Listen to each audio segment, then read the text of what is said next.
Hello, and today we're going to be talking about Never a Hero by Vanessa Len.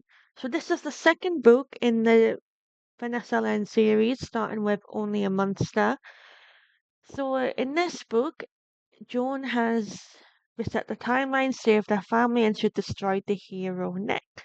But her success has come at a terrible cost. She alone remembers what happened now. Aaron, her hard won friend, and maybe more, is an enemy trying to kill her.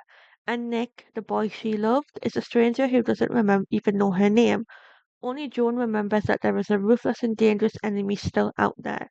When a deadly attack forces Joan back into the monster world as a fugitive, she finds herself on the run as the danger rises and Nick gets perilously close to discovering the truth of what Joan did.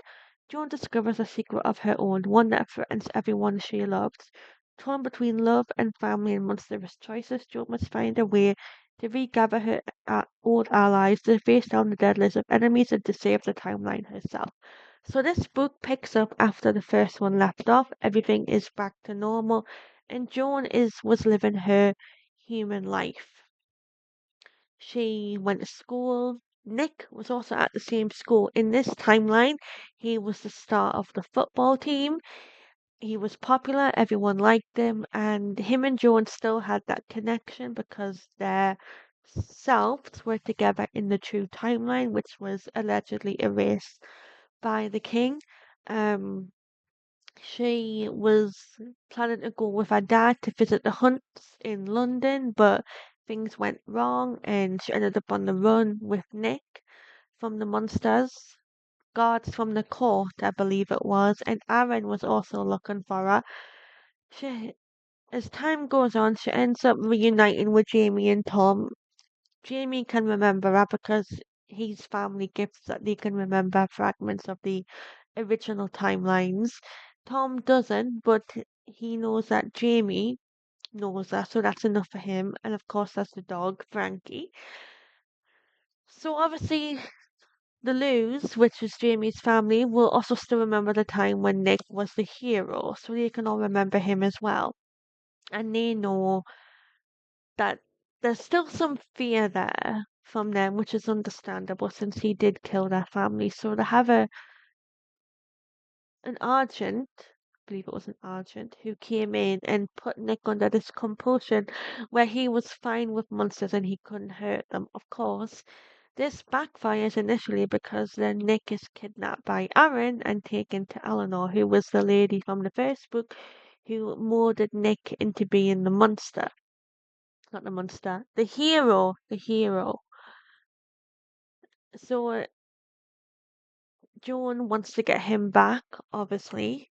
So she goes on a mission with Ruth, Jamie, and Tom to get Nick back, find out where he's been taken, which leads them to a party at the Oliver house, where she reunites with Aaron, who doesn't remember her, but she manages to. But once she's rescued and freed, he's also kidnapped, and she manages to talk him around. Eleanor is the one who was holding Nick in another time, and Joan was taken there, and Eleanor revealed everything about what Joan had done to Nick in the previous timeline when she unmade him, which caused some friction between Joan and Nick, which is understandable. Anyone would be angry if that happened to them. The book, I find, was very enjoyable. I enjoy certain other characters more than one. Like, Joan's okay in my opinion, but she's not my favorite character. I actually like Nick and Aaron. Their development is quite good. Aaron's not as bad as he makes himself out to be. He's quite,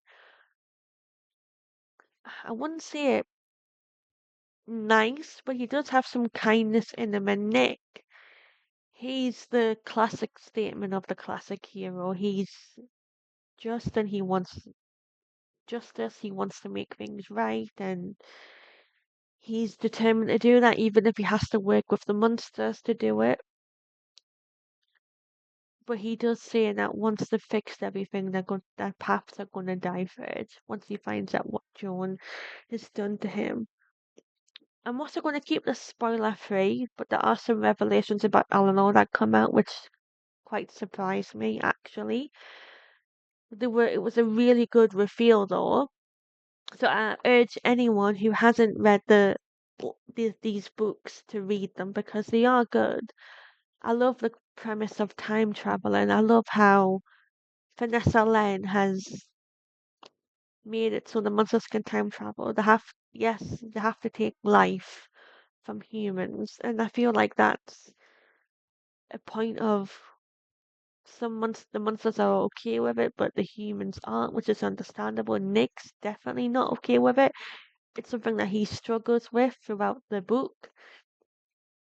I would give this book a 9 out of 10. I'm currently reading the last book in the series as well, so we'll see how that goes. This is going to be a very short book review, so I'm going to leave it here, and I'll catch you all in the next one.